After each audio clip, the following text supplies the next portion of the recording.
సందర్భంగా ఇందాక సబ్బం హరిగారు ఉన్నారంటే మీరు వినే ఉంటారు, మన రాష్ట్రానికి కూడా ఒక రైల్వే మంత్రి వస్తేనే కానీ మన వెతలు తీరవు అనేటువంటి ఒక మానసిక స్థితికి వచ్చేసాం. ఇంకో పద్ధతి ఉండదా? ఇంత ఆదాయం ఇస్తున్నటువంటిది, ఇన్ని ప్రాజెక్టులు ఉన్నటువంటిది, దీనివల్ల రైల్వేలకు మరింత ఆదాయం వచ్చేటటువంటిది, ఇక్కడ ప్రజలకి అలాగే మన ఆర్థిక వ్యవస్థకి కూడా ఉపయోగపడేటటువంటి కదా. ఏ రైల్వే మంత్రి వచ్చినా కూడా జాతీయ భావంతో జాతీయ దృక్పథంతో చూడకుండా ఆ రాష్ట్రానికి మాత్రమే పరిమితమైనటువంటి మంత్రిగా వస్తా ఉన్నాడు. మరి అట్లాంటి మీరున్నప్పుడు అభివృద్ధి చేసుకోరాదా? ప్రధానమంత్రి గారు ఉన్నారు, లేకపోతే మల్లికార్జున గారు మంత్రిగా ఉంటారు, ఈ విధంగా చేసుకోరాకపోతున్నారా అంటే అవన్నీ మనం జ్ఞాపకం చేసుకునే కంటే ఇప్పుడున్నటువంటి పరిస్థితుల్లో ఆంధ్రప్రదేశ్ ప్రజలు 33 మంది కాంగ్రెస్ ఎంపీలను మమ్మల్ని పంపినప్పుడు మేమందరం కూడా మొట్టమొదటిసారి మీరు ఇప్పుడే శ్రీనివాసరెడ్డి గారు చెప్పినారు, అధికార పార్టీ అనేటువంటిది కూడా చూడకుండా పార్లమెంట్ బడ్జెట్ పెట్టగానే మమతా బెనర్జీ గారు కదలనివ్వలేదు రైల్వే మనం పార్లమెంట్ నుండి. దాని ప్రతిఫలమే ఈసారి ముందుగా వారు పిలిచి మమ్మల్ని అడిగినారు, మేము సార్ బడ్జెట్ లోపల డిస్కస్ చేస్తామని చెప్పినారు ఈ అంశాలన్నీ కూడా. ప్రభాకర్ గారు ఒక్క మాట మీకు చెప్పదలుచుకున్నాను. మీరు కాంగ్రెస్ పార్టీ అధికార పార్టీ కన్వీనర్ అయినా 42 మంది మన రాష్ట్ర పార్లమెంట్ లోకసభ సభ్యులు కలుపుకుని వెళ్లే ఆలోచన చేయాలి. మీరు చేయాలంటున్నాను, మీరు చేయాలి.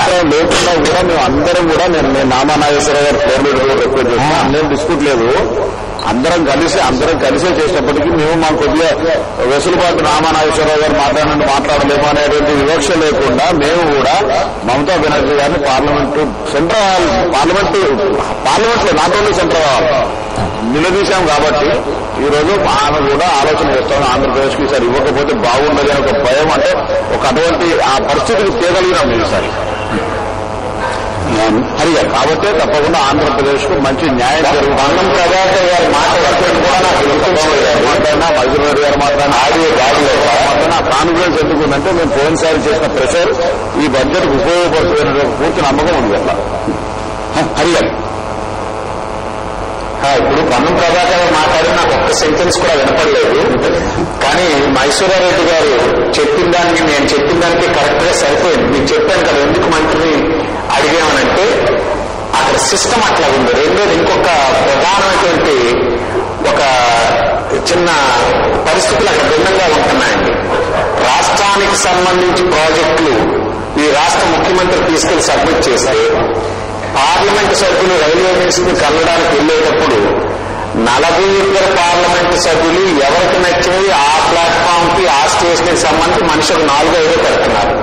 ఇదొక చిన్న దురదృష్టకరమైన పరిస్థితి మాకు అక్కడ ఎదురవుతుంది. ఎవరు మాట్లాడితే మా పార్లమెంట్ దీనికి సంబంధించి ఫ్లైఓవర్ బ్రిడ్జ్ ఇవ్వండి, ఈ డ్రైవ్ ఇవ్వండి, ఈ గూడ్స్ వ్యాన్ ఇవ్వండి, ఇక్కడ నుండి ఒక రూట్ ఇవ్వండి. ఈ 40 మంది ఇంచుమించు 82-3 అడిగేటప్పటికి ఒక 120-130 అయ్యేటప్పటికి ఒక అప్లికేషన్ తీసుకుని అది పోతున్నారు. ఆ తర్వాత ఏ పార్లమెంటు సభ్యుడైతే వెంటబడి 1-2 చేయించుకుంటే ఆ పనులు అవుతున్నాయి తప్పించి రాష్ట్రానికి సిస్టమ్ వలన ఒకేసారి అందరికీ కనిపించిన పనులు రావట్లేదు. ఇది నేను మొదటి బడ్జెట్ లో అబ్జర్వ్ చేసినటువంటి విషయం.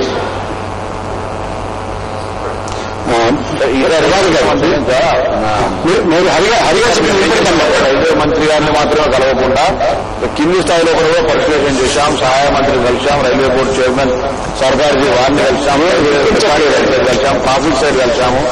అంటే టెక్నికల్ గా కూడా చర్చలో కూర్చునే ఉపయోగం లేదు.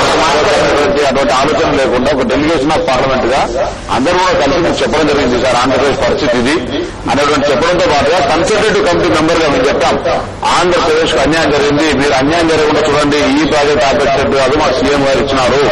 ఈ రోజు అన్ని ప్రాంతాలకు సంబంధించినటువంటి రైల్వే ప్రాజెక్టులు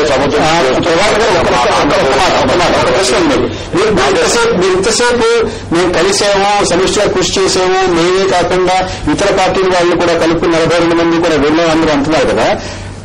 ఇవాళ మాట్లాడుకుంటున్నాం, ఇంకొక వారం రోజుల్లో రైల్వే బడ్జెట్ రాకపోతుంది. మీరు ఇంత ఒత్తిడి చేస్తున్నారు. మీరు సలహా సంఘ సభ్యులు కూడా ఉన్నారు కదా, మీరు గట్టిగా పట్టినటువంటి ఒక 4-5 మీరు చెప్తే రేపు పొద్దున ఒక వారం రోజుల తర్వాత మీరు చేసిన కృషి ఫలించిందా లేదా, మీరు చెప్పినటువంటి మాట ప్రభావవంతంగా ఉందా లేదా మీరు అనుకోవడానికి అవకాశం ఉంటుంది. ఏం అడిగారు, ఏం చెప్పారు? అంటే అన్యాయం జరగకుండా చూడడం చాలా సాధారణ. రైల్వే బోర్డు చైర్మన్ కలిసినప్పుడు ఒక ఆసక్తికరమైన చర్చ జరుగుతా ఉంది. రైల్వే స్వతంత్రం రాకముందు 50,000 కిలోమీటర్ల రైల్వే లైన్ ఈ దేశంలో ఉంది. దాని తదుపరి 63 సంవత్సరాల భారతదేశ స్వతంత్ర మీరు రాష్ట్ర రైల్వే లైన్ 20 విషయాల్లో పట్టుబట్టారు. 4-5 రావడానికి ఏ అవకాశాలు ఉన్నాయో చెప్పండి సార్. నేను మీరు అడిగే ప్రశ్న జవాబు చెప్తాను. స్వతంత్రం రాకముందు భారతదేశంలో 50,000 కిలోమీటర్ల రైల్వే లైన్ ఉంది. చెప్పండి. స్వాతంత్రం వచ్చిన తర్వాత ఇప్పటికి 63 సంవత్సరాలు అయిన తర్వాత ఎన్ని కిలోమీటర్ల రైల్వే లైన్ వేసినారంటే ఊహిస్తాను 2,000 కిలోమీటర్లు. చెప్పండి. మీరు చెప్పండి. మీకు అందాల ఒక దృష్టి నీకు మనకు సంబంధించి మన రాష్ట్రానికి సంబంధించి మొట్టమొదట దేశం మొత్తం మీద మనం కూడా రాష్ట్రం అంటే మొత్తం స్వాతంత్రం రాకముందు 50,000 ఉంటే స్వతంత్రం వచ్చి 63 సంవత్సరాలు 10,000 కిలోమీటర్లు మాత్రం కొత్త లైన్ వేయగలిగినారు. ఈ రోజు స్వతంత్రం వచ్చిన తర్వాత వీళ్ళ మమ్మల్ని ఒక ఈ 15వ లోక్సభ వాళ్ళను ఇప్పుడు మీరు చెప్పినారు చెప్పకపోతే రేపు చేయకపోతే ఏం చేస్తారంటే దానికి తప్పకుండా మీరు రెస్పాండ్ అవుతాం. కానీ ఆశాజీవి మనిషి బడ్జెట్ వచ్చేదాకా తప్పకుండా వస్తుందంటున్నాం. బడ్జెట్ రాకపోతే తప్పకుండా గట్టిగా నిరసన చెప్తాం.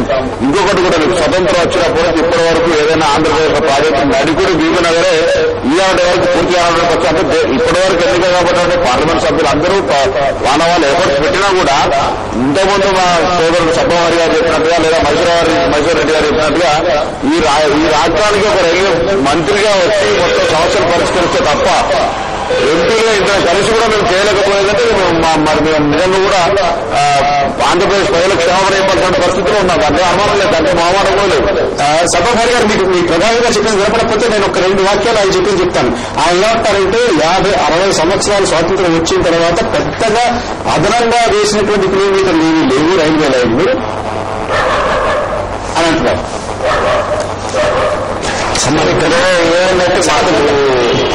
మా ముందున్నటువంటి వారు కూడా అధికారంలో ఉంటే ఒకలా మాట్లాడడం, ప్రతిపక్షంలో ఉన్నటువంటి మాట్లాడినా ఇప్పుడు మేము పద్ధతి మార్చుకున్నాం. అది అదృష్టవశాత్తు ఇది మంచి జనరేషన్ వచ్చినట్టు కొంత అభివృద్ధి జరిగిన మాట వాస్తవం. కానీ ఇప్పుడు అవసరాలకు తగినటువంటి అభివృద్ధి జరగలేదు రైల్వేస్ లో ఆంధ్రప్రదేశ్ అనేది ముక్త కంఠంతో మేము కూడా చెప్పడానికి సిద్ధంగా ఉన్నాం. కానీ రిజల్ట్ రావడానికి మార్గాలు ఏంటంటే ఇందాక మీతో చెప్పారు. మాకు విశాఖపట్నం సంబంధించి ఈ డివిజన్ సౌత్ సెంటర్ లో కలుపుకున్నాం. దానికి ₹1 ఖర్చు లేదు. కలిస్తే ఇక్కడ చాలా సమస్యలు పరిష్కారం అవుతాయని. దురదృష్టం ఏంటంటే అధికారులు ఈ రైల్వే అభివృద్ధి ప్రక్రియలో చాలా దుర్మార్గంగా ప్రవర్తిస్తున్నారనేది నాకు అనేక ఎగ్జాంపుల్స్ ఉన్నాయండి. కానీ ఇంకా దీన్ని బాగు చేసేంత శక్తి నాకు ఇంకా చిక్కలేదు. ఎవరైనా వాళ్ళకి నచ్చినట్టు ఆ ప్రాంతాలకు అభివృద్ధి చెందేటట్టుగా జోన్లు ఏర్పాటు చేసుకుని వాళ్ళకి ఎక్కడ అవసరం. మా వైజాగ్ సంబంధించి అయితే అనేక ట్రైన్లు ఖాళీగా వెళ్తుంటాయి, అక్కడ అవసరం లేదు. అవసరం లేదేమో ఆ బోర్డు ట్రైన్లు వేయట్లేదు, ఎన్రూట్ చేస్తున్నారు. అంటే ప్రజాహిత సౌకర్యం విషయంలో ఎదుగుంటే రిక్రూట్మెంట్ విషయంలో మా ఎక్కడ బాగుంటే బాగుంటుందని మేము అసలు రాజకీయ నాయకులు నేరో మైండెడ్ గా ఆలోచించి వారి వరకు ఆలోచిస్తారనే పరిస్థితి ఈరోజు దౌర్భాగ్యం ఏంటంటే బాగా చదువుకున్నటువంటి ఆఫీసర్లు నేరో మైండెడ్ గా తయారవుతున్నారు. వారికి ఒక అవగాహన ఉండట్లేదు. నా ఏరియాలో నా రాష్ట్రంలో నా మనసుకి ఏం చేస్తున్నాననేటువంటి దురదృష్టమైన వాతావరణంలో వారు పనిచేస్తున్నారు. ఎట్టి పరిస్థితులను మార్చకపోతే కేవలం అసలు దృష్టి చేసింది మిగతా దగ్గర ఎక్కడా లేదు. ఒక్క రైల్వే శాఖలోనే ఇలాంటి పరిస్థితి ఉండడం అట్లీస్ట్ ఏంటంటే మనం సాధించలేకపోయినటువంటి పరిస్థితుల్లో దాన్ని ప్రక్షాళన చేయాల్సినటువంటి అవసరం ఉందని మాత్రం గట్టిగా నమ్ముతున్నాను. మిగతా ఈ రాష్ట్రంలో క్రమశిక్షణతో టిక్కెట్లు కట్టి డబ్బులు కడతారు. ట్రాన్స్పోర్ట్ విషయంలో కూడా దొంగ టిక్కెట్ లేకుండా వెళ్ళడానికే భయపడతారు.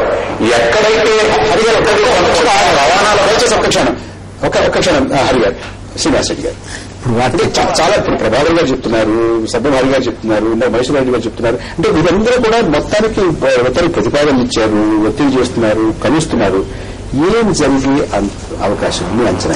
కొంత ఇప్పుడు ఇంత ఒత్తిడి వస్తుంది కాబట్టి సక్సెసివ్ గా జరుగుతుంది కాబట్టి ఏమైనా ఆలోచన ఉంటే కేంద్ర ప్రభుత్వానికి ప్రధానమంత్రి దృష్టికి కూడా తీసుకొచ్చారు కాబట్టి ఏదైనా కొంత గతం కన్నా కొంత మెరుగు జరిగే అవకాశం ఉంటుందని నేను భావిస్తున్నాను. గతంలో 200 కోట్లు ఇచ్చారు, 1200 1600 కోట్లు కొంత మనం అవుతుంది అనుకుంటారు. మీ అంచనా? ఉన్నారు ఈ మార ఆంధ్రప్రదేశ్ కొంత స్మైల్ చేయించింది కొంత. అంటే వాళ్ళు ఇచ్చేది ఏదో అనుకూలంగానే ఉంటుంది కానీ పెద్దగా ఉంటారని నేను అనుకోలేదు. గతం కన్నా ఎంతో అంత మెరుగ్గా ఉండే అవకాశం మీకు అనుకుంటుంది. ఆంధ్రప్రదేశ్ ఎంపీలు మీరు పేరు ఏదో ఒకటి విమర్శ చేస్తారు అని ఒక భావన పడింది. కానీ ఈ భావన నుంచి ఎంత చేసినా కానీ వాళ్ళ రిజిడ్మెంట్ మారదు. ఆ బోర్డులు మాత్రం రిజిడ్మెంట్ మారదు. మీరు 30 మంది ఎంపీలు ఉన్నారు. గతంలో జరిగిండొచ్చు పొరపాట్లు. ఇప్పుడు చేయవలసిన అత్యవసరమైన కార్యక్రమం ఎన్ని కాగితాలు ఇచ్చినట్టు వేసే గారి లెటర్ చూసినాను. మీరు రిప్రజెంటేషన్ ఇవ్వాలనుకుంటే సబ్బర్ గారు గారు చెప్పినట్టు అందరు పార్లమెంట్ సభ్యులు వారి సమస్యలు ఉంటాయి కాబట్టి ఇస్తారు, తప్పదు. ఇచ్చినప్పుడు కొంత డైల్యూట్ అవుతుందనేది అభిప్రాయం. మొత్తం మీద రాష్ట్రానికి 2010-2011 రైల్వే బడ్జెట్ లో ఎంతో అంతో మెరుగైనటువంటి కేటాయింపులు ఉండే అవకాశం ఉందంటారు. ప్రభాకర్ గారు ఖచ్చితంగా మెరుగైన స్థితి ఉంటారని నేను చెప్పగలను. ఎందుకంటే మేము ఏం చేసాం మాకు విశ్వాసం ఉంది. చాలా గట్టిగా చెప్పాము. 2 సార్లు కలిసాం. మునియప్పనైతే ఆల్మోస్ట్ ఎట్లాగంటే మామూలుగా గర్మాయించలేదు. నీ రాష్ట్రం నువ్వు చూసుకొని మమ్మల్ని ఊరుకోమని చెప్తున్నావు పార్లమెంట్ లో. ప్రణబ్ ముఖర్జీ గారితో చెప్పావు. ఖచ్చితంగా ఈ బడ్జెట్ లో నేను అనుకుంటున్నాను లాస్ట్ టైం కంటే 50% మనం ఊహించిన దానికంటే ఎక్కువ ఉంటుందని నేను